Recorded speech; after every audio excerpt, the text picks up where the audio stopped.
The time we call each other up on the weekends, man, Yeah. and we're just like, hey, I'm not doing anything. Like, you want to go get some rounds in? In Ben's interview, he said that's like your guys' Friday night out is Literally. beating each other up and then going to watch a fight or two. You know? Hey. Literally, it's our idea of fun. You got two choices. You can put your hands on my hips to try to escape, and you're going to be eating my fists, or you're going to cover up and lay there and die while I just keep blasting you until the ref pulls me off. Right. Good luck making that decision, you know? Yeah. Because Yeah. I'm willing to go out there and do whatever's necessary. Well, I think you need a little bit more passion, but you'll get there. Yeah.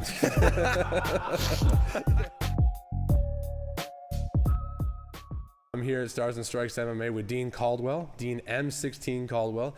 He's fighting May 24th. Yes, sir. At Motor City Casino against Greg Sizemore for the Clip 185 title, MMA title, correct? Yep. Dean, how you feeling? I feel really good. This camp's going really well. You know, I've had a couple fights drop this past year, and so I've kind of had like 3 back-to-back, just like a year-long training camp. We've made massive improvements, so I feel really confident going into it. Yeah, very. I mean, you were at the Carlos Linas show last night for kickboxing.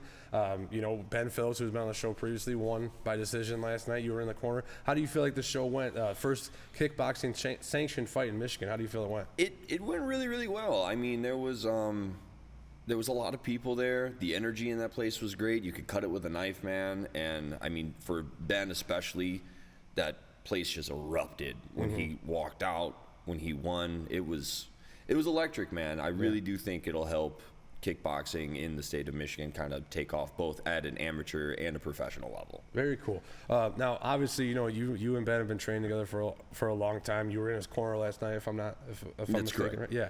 How did that feel, seeing like all the training that he's put in, you know, win that title last night? Ben is a very, very close friend of mine. Yeah. Somebody that I would consider family, and just knowing all the stuff that he's been through in his life, and you know, it was kind of like I called it his like full circle moment. And like I talked to him before his fight. I'm like, this is your moment. Everything has come full circle. It has brought you to this moment here tonight. And everything that you've ever been through is all going to be worth it when you win in front of all of these people here tonight in your hometown, Right.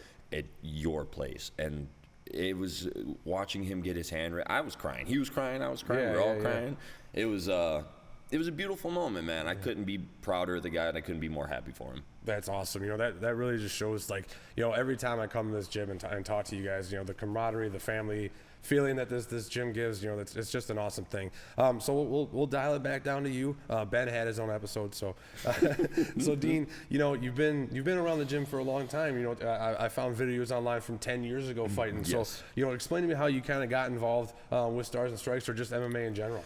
So I played football in high school, and I went on to play a year in college up in Minnesota, and just didn't really go the way that I wanted it to. So I ended up coming back home after a semester, and I'd always been a fan of the sport.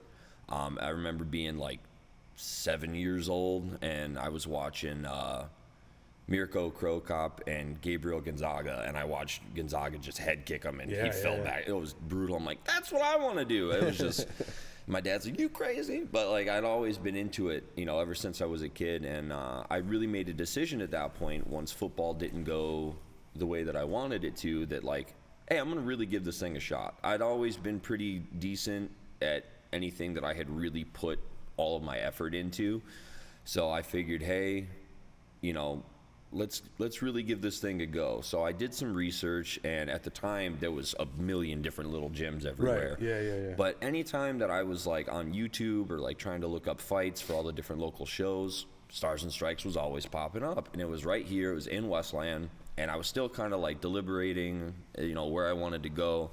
And I like happened to walk into like a supplement store, and I was like buying some protein, and a guy that used to train here by the name of Scott Brown was like, hey man, you look pretty buff. You ever thought about fighting? I was like, actually, I kind of have been thinking about it recently. He's like, man, go to Stars and Strikes. He was just like the #1 advocate for it, and I'm like, that's a sign.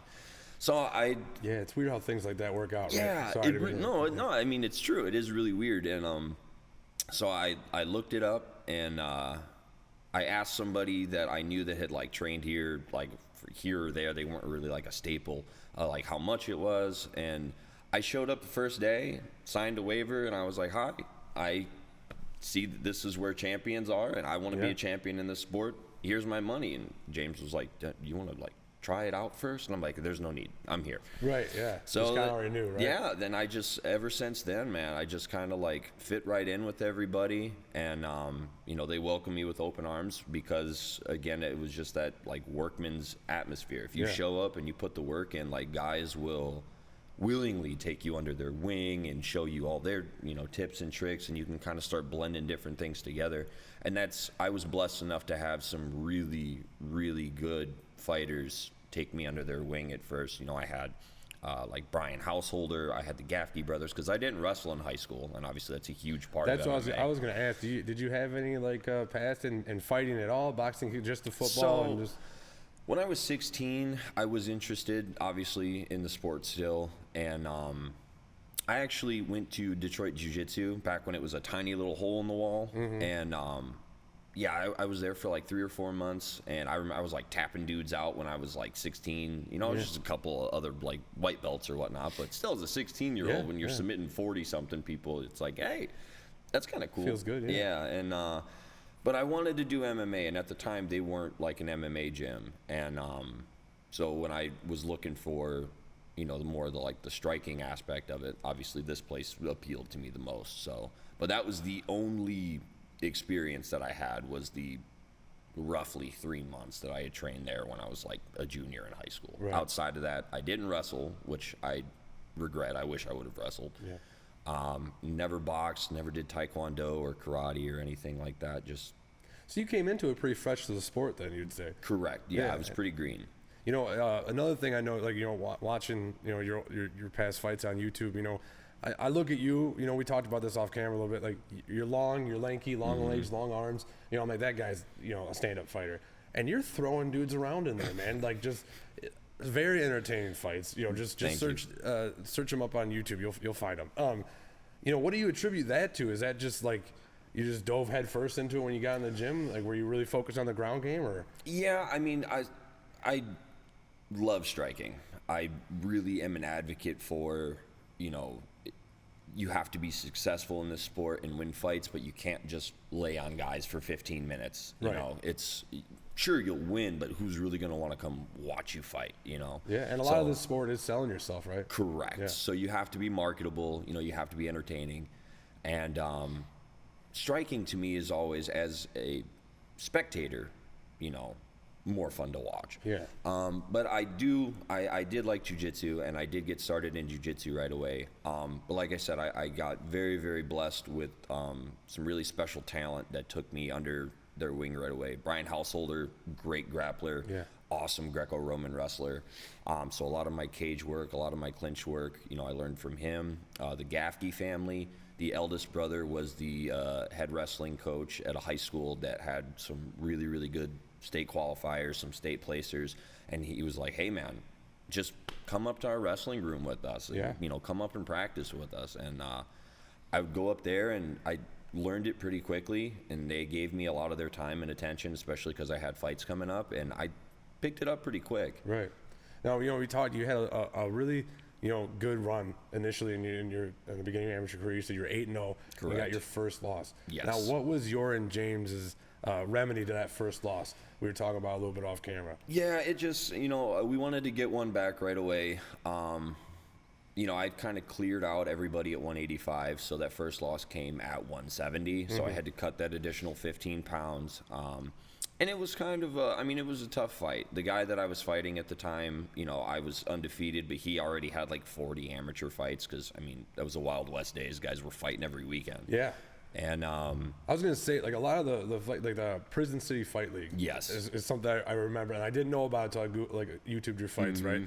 And it just looked like it was in the middle of this honky-tonk bar. Yes. And looked like so much fun to be at. Like, what was it like fighting in front of a crowd like that? honestly, man, like, the venue itself was a little sketchy, sure, Yeah. but like, dude, the place was a vibe. It was rocking. Yeah, man. dude, that place was electric, man. I mean, we'd be there. They would slap like 20, 25 fights on a card. Like, we'd be there till like 2 a.m. Like, Yeah. it would get pretty crazy in there, man. But it was, I mean, it was fun. And like, the crowd that would show up there was a very, very like MMA they were very like MMA intelligent. Yeah. So like they would get hype even when it was on the ground. Like if they seen a guy shift their hips, they kind of knew that like an arm bar was coming, so they'd still get like hype and cheer. Whereas like a lot of people, they'll boo if it's on the ground for too long or something. No, they were like into it. No matter where the fight went, they were like there for it, man. Yeah. So, and they made you feel like a rock star. If you could be a 500 fighter, but if you went and you won out there in Jackson, like they made you feel like you would just won a UFC title afterwards. Like it was a lot of fun. Yeah. So get back. I kind of took you off track there. No, Sorry. it's okay. You know, you lose your first fight at 170. You know, you said you were feeling down, young kid. You know, start off your career 8-0. You know, and you and James had an idea of how to fix like your mindset. What was that? Well, so we got a kickboxing fight right away, amateur kickboxing. I went out there and handled business and kind of got right back on track. And but he was kind of still on me about it. He wanted me to take another fight at 170, and I was a little sketchy because that weight cut was very tough for me. Yeah. But I ended up fighting Josh Bruckner, who at the time, he was also undefeated. He was the WXC welterweight champion at the time. Okay. Very, very big hype train behind him. He was training with like Bobby Nash, Marco Smallman. I believe it was, what do they call it? Fuse. It was Fuse MMA. Okay. And he was really, really good. And had that fight been at 185, I think it would have went a little bit differently. I lost a very close decision, but he had such a hype train and following off of him that was the fight that like made me famous, because people thought he was just going to run through me, because I was just like no name. You know, I fought mostly in Jackson.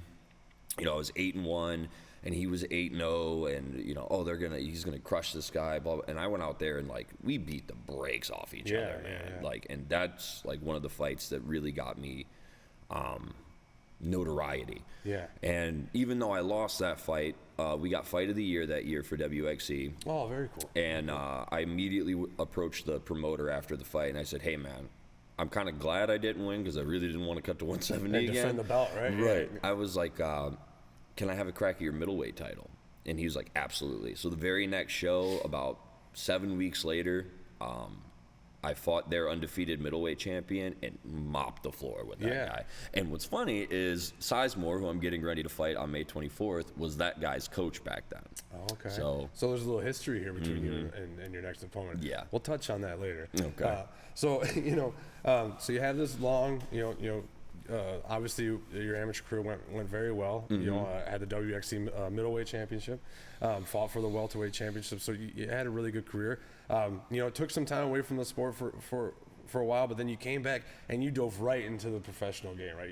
No more, not messing around with amateurs anymore. You know, time to go pro. What was your mindset behind that? Well, so I had turned pro in 2016 and went and fought in Indiana. So before I took my hiatus, as we like to call it, I was already a pro, so there was no going back. Okay. So when I came back, the landscape had changed quite a bit. So after like sanctioning came through, a lot of people turned pro that maybe weren't quite professional level. So I knew that there would be opportunity to get like a solid tune-up fight or two in. And I was, life circumstances, things didn't really work out the way that I had foreseen them, but all my stars aligned, and it kind of led me back here, which is what I really wanted to be doing. And I just kind of embraced it. I was given a second chance to live this life, and I just took full advantage of it. And I was back in here 4 or 5 days a week. I was meeting our strength and conditioning coach up here with Ben Phillips, and 5 a.m. Monday through Friday. We'd train from 5 a.m. to like 7 a.m. I'd go home. I was working from home at the time, so I'd work from like 8 to 4:30, be right back up here at 5 p.m., grind until 9. And I underwent a transformation during that time. And we got right back to it in February of 2023, and went out there, finished the dude in 90 seconds. So it was like, hey, I'm back. Yeah, welcome back, right? Right. Yeah, it felt good, man.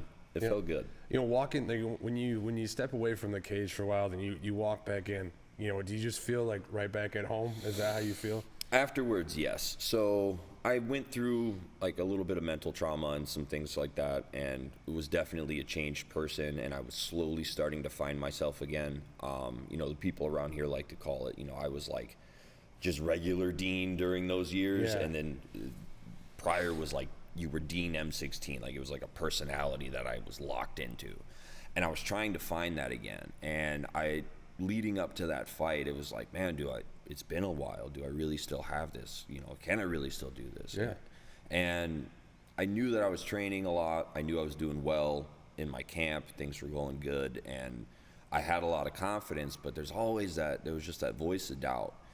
And man, I got in there and was a little hesitant at first, which isn't really my thing. But then, all of a sudden when I started landing punches and he just started crumbling, it just kind of like that instinct took back over right away. It's not anything that I even had to think about. I just reacted to it. Boom, finished him. And then after that, as soon as I got my hand raised and like that feeling set in, I was like, yeah, I'm back. And then all that doubt, all that stuff just like absolutely vanished, man. Like it completely changed me.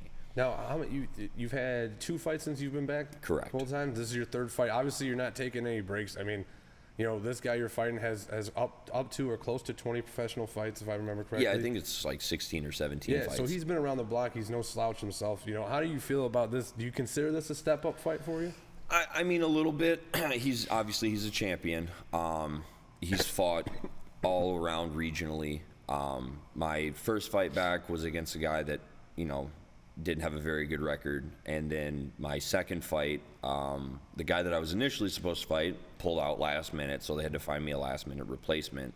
And I think he was like 8-18. So, I mean, he had a lot of professional fights, but obviously it's not a very good record. Right.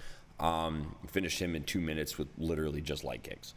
And then, we've had issues with people ducking me for an entire year now. We've had like 3 fights pull out on us, and which is always, a little discouraging. But the camps that I've been through leading up to these fights, even though these guys have pulled out, I've made tremendous progress in all areas. Yeah. My striking, my cardio, my grappling, my strength and conditioning.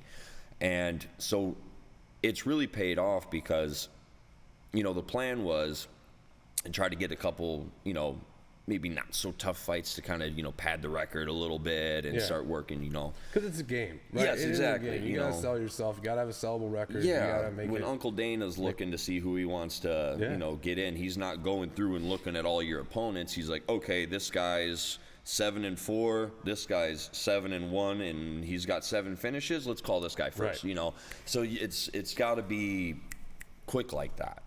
It's like a resume, they look at it for 15 seconds and then they look at the next one type thing. So you got to have like a sellable resume. Well, in that meantime, it was going to give me time to improve in the areas where I wanted to improve. All those improvements were still made. I didn't get to fight, so I didn't get to add the W's in the win column like I wanted to, but all of the improvements that were the initial part of our plan and the main part of our plan, all of those were still made. So I'm right on track and exactly where I need to be. Yes, I'd like to have a few more fights on my record already, but we'll get there. Yeah. So, I mean, you said you still feel like you've grown even though you didn't have a fight for you saw almost a year, right? It's been a year of just canceled fights and everything. Do you attribute that getting better to like that iron sharpens iron mentality, like with your training partners and things, like guys like Ben and other guys in the gym? Yeah, absolutely. A lot of guys, look to me to help them also get ready for fights. So I've found a lot of improvement in myself, pushing myself further so I can push these guys further to help get them ready for their fights. And, I mean, it's definitely helped me along the way, and I have some really great training partners here. Yeah. Guys that, I like to go with the plus minus equals. You should always have somebody that maybe is a little bit better than you to push you, somebody that's about the same as you that you can just go to war with, and somebody that you can get the better of. That way you can, work your offensive and you're not always on the defensive. Yeah. And so I always try to keep that mentality, that plus minus equals, and keep those guys around me, and it has seemed to pay it off. And in the meantime, them training with me, it seemed to obviously help them. So it's, the iron sharpens iron thing. It's a two-way street. We half the time we call each other up on the weekends, man. Yeah. And we're just like, hey, I'm not doing anything. Like, you want to go get some rounds in? So we'll come up here, we'll get some rounds in, and then we go back to the house, and we'll get some Thai food and watch the fights or something. But like, this is what we do for fun. You know what I mean? I was gonna say, in Ben's interview, he said that's like your guys' Friday night out is literally beating each other up and then going to watch a fight or two. You know? Hey. Literally, that is. It's our idea of fun. Yeah, but like we've said before, and I've said in other interviews with Stars and Strike Fighters, just like that, just mentality that you guys just want each other to get better. You know, there's no like inner gym. I'm sure there is, but it doesn't seem like there's an inner gym like jealousy or competition. You know, it's like you guys all want each other to succeed. We're not that kind of place, man. It is very like we're a war tribe. Yeah, and we all just want to see each other succeed. There's not really a lot of jealousy or anything like that takes place. We've had a couple bad seeds over the years, but they weed themselves out, right? Correct. Yeah. When there's such a strong bond, those guys, they realize they're not welcome. Correct. Politely, you guys probably try to push them out, right? But I mean, you guys got your core and the people you hang with. Correct. Yeah. And like you said, they kind of see themselves out, and I mean, we all just like. We dedicate and help each other. There's guys that I hold pads for multiple days a week, and then when it's my turn to fight, they're doing the same thing for me. They're not asking me for money. I'm not asking them for money. We just want each other to be ready to go in there and fight, because we all know what each other's capable of, and we want one another to perform at the best of our ability, and go out there and get what we deserve, because we see each other in here. Right. We're sacrificing family time. We could be picking up a second job. We could be going to college. We could be doing this, anything. But instead, we're choosing to be here and grind and beat each other up, or be here for each other and help each other grind. You get ready for a fight, So it's a mutual love and respect and understanding for one another. And I mean, I could call up any number of 5-6 guys right now and just be like, hey, let's get some rounds and I need some extra work, and they'd be like, all right, I'll be there in 20 minutes. No questions asked.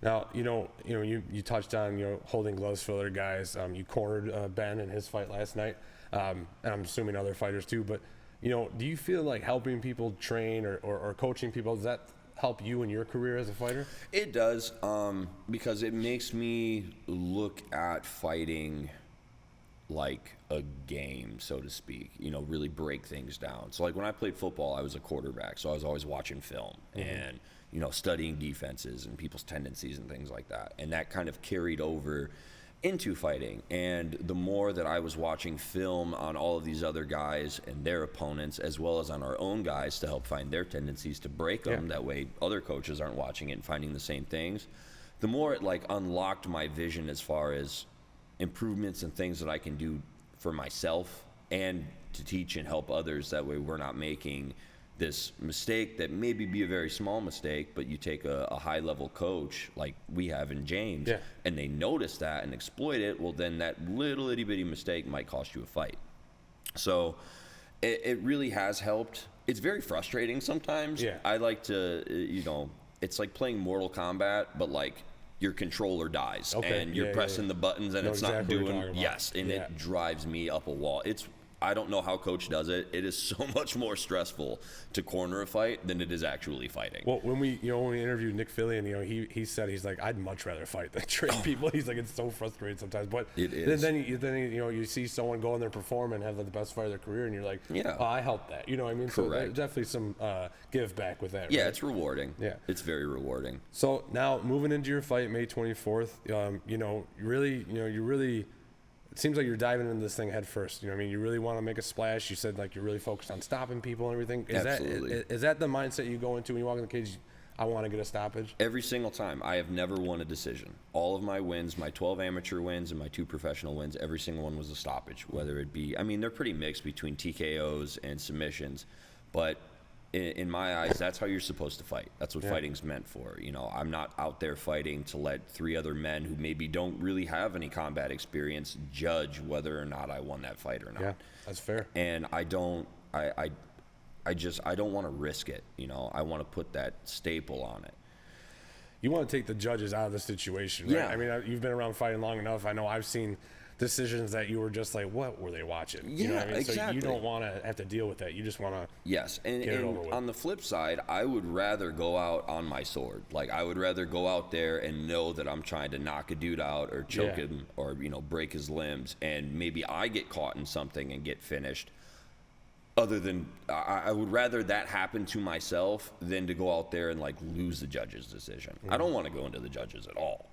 Live by the sword, die by the sword, man. Like, that's the mentality that I feel like a lot of people should have, and I don't feel like as many people have that nowadays. A lot of people are very safe and comfortable with, my corner told me I'm up 2 rounds, it's the 3rd round, I'm just gonna kind of coast this through. Nah, man, that ain't what this sport's made for. And that's not how I fight, that's not how I train, and that's not what you're gonna see come May 24th. Yeah, and like I said, watching your fights online, you can tell that you're in there for business. Like you're not here to mess around. Like you're always forward when you're on the ground. Like we kind of touched on earlier. You said like a lot of people don't want to see people just lay on top of. You have a very aggressive like ground style too. Like, what do you attribute that well-roundedness? Because it seems like your game is pretty all like you said. You have a mixture of stoppages and submissions. So what do you attribute that to? Honestly, man, it's just that mentality of just like being aggressive and staying aggressive and just wanting to finish your opponent. Complacency kills, especially in this sport, but really in all walks of life. Complacency kills, and you can't get in there and just be complacent or, like I said, okay, I'm up 2 rounds so I can coast. No, you've got to constantly cause damage. The way that I describe it to people is there's 2 different types, okay? There's guys that quit, and you can make them quit. And then there's people that you have to put them away. But regardless, everybody's got a health bar. And some health bars are bigger than others. Yes. You start whittling that thing down to 0, and everybody's got a breaking point, man. Even the toughest son of a bitch that they all have a breaking point. You just have to help them discover it sometimes, and that's my job. I go out there. If I'm in side control, I'm going to hold you down. I'm going to put my knee in your guts, that way you can't breathe while I'm elbowing your face off. And then I'm going to take mount. I'm going to posture up. And you got 2 choices. You can put your hands on my hips to try to escape, and you're going to be eating my fists, or you're going to cover up and lay there and die while I just keep blasting you until the ref pulls me off. Good luck making that decision, Because I'm willing to go out there and do whatever's necessary. Well, I think you need a little bit more passion, but you'll get there. No.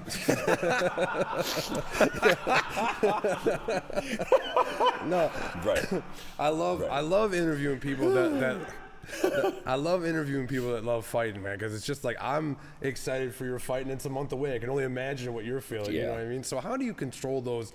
Like you said, you've had 3 or 4 fights canceled this year, and I know from when I was fighting, it's just like you get ready to fight, and something falls like, damn. But then you get then your coach is like, oh, we got to fight for you in 2 weeks. Then you get in that, how do you keep because that's got to be demoralizing sometimes, right? The worst was at the beginning of the year. Most of the guys that have pulled out have been 2 or 3 weeks, and so I'm not like super far into a weight cut or anything just yet. I mean, I'm still pretty locked in, but I try to stay pretty optimistic, man. I try to stay pretty positive and like find the silver linings in most things. So when a guy would pull and I know that I'm not fighting, I'd sit back and I just, okay, well, you know what? I knew this guy was a really good wrestler, so I did nothing but, have multiple guys line up and one after another try to take me down. So I know that my takedown defense shot up 10 skill points because of this. So you know what? Maybe I won't get to apply it to this fight, but it's still going to come in handy in the future. The worst was I was super, super locked in for my fight in January, and the guy pulled out Thursday night at 9 p.m. You're supposed to fight on Saturday, I'm assuming? Yes. So weigh-ins were the next day. I had literally just finished cutting my last 2 pounds. And I like to give myself a little bit of leeway when I cut weight, that way, because you never know with the scale. So I had put the towels and everything back on, and we had the heater kick in, and I came and laid back down, and Coach came up in the cage, and he was like, stop cutting weight. I was like, why, what's wrong? And he's like, your fight canceled. Oh, man. And I remembered, I was just... I don't know, man. It's such a wave of emotion. Like, for me, I have, a very, they're 2 sides of the same coin, anger and sadness. So when I get really, really mad, I either, want to break everything or just want to cry. And at that moment, I was out of energy, so I couldn't be break angry. anything, Yeah, and I just started like weeping, man. Yeah. And like my girlfriend was here. She came running up to me. She was checking on me, and I told her what had happened. And it was just like, it was very disappointing because like that whole camp was just like perfect, man. Yeah. Like I felt the best that I've ever felt, besides maybe how I feel now. At that point, it was the best I had ever felt, the best shape that I had ever been in. You know, I made weight 185 pounds. The cut was not hard, but it was still cutting weight. Cutting it's weight. not fun. It still sucks, yeah. And yeah, all of a sudden, and I'm like, hey, it's right there. You know, this guy hasn't backed out yet, because like I said, most of the times when guys pull, it's like 2 or 3 weeks at least.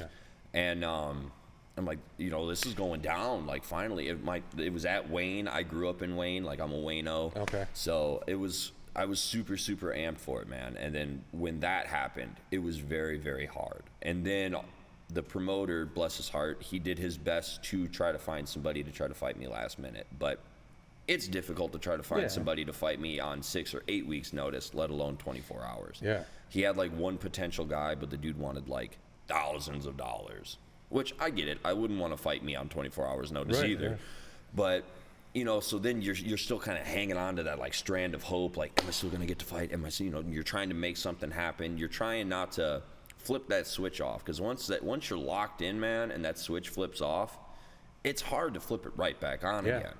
And so you're trying to like stay in that zone, and then obviously fight day rolled up, and he's like, sorry, man, we couldn't make it happen. The state's not gonna approve any same day matchups, so I knew that it was a wrap. And it's kind of like being hungover without getting to get drunk in the first place. Yeah, you know what I mean? That's an awesome comparison. That's how it is, man. It's just, you just get nothing but hangover and none of the fun. Like, now, did you guys have other guys fighting on that card? Yeah, I mean, we pretty much always stack like 3 or 4 guys on. So you had to go and still like show support for you, and I'm sure you were there, but like, was that hard, like to root on your guys, and you're like, man, I really wanted to fight? I mean, obviously not like from a training partner perspective, but just from like a personal perspective, like, man, I put in all this work. And I mean, that was jealousy. Like, man, I wish I was getting to fight. But, like, again, we're a war tribe, So, like, I just wanted to see my guys go out there and succeed and win, which they did. Yeah.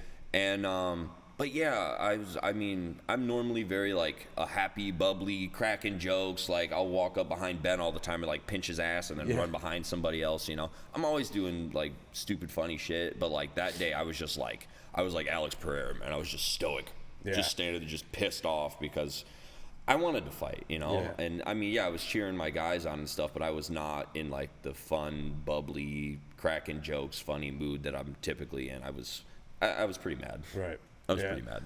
Well, hopefully that doesn't happen with your next fight. It seems like it's they're advertising it a lot. I see a lot of social media attention on this fight. It seems like a pretty big fight for your career, Dean. So, how do you feel moving it? Are you extra motivated because it seems like such a big fight for a title? Absolutely.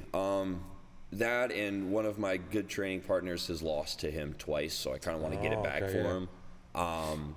But yeah, man, it's a professional championship. Like, that's huge. Yeah.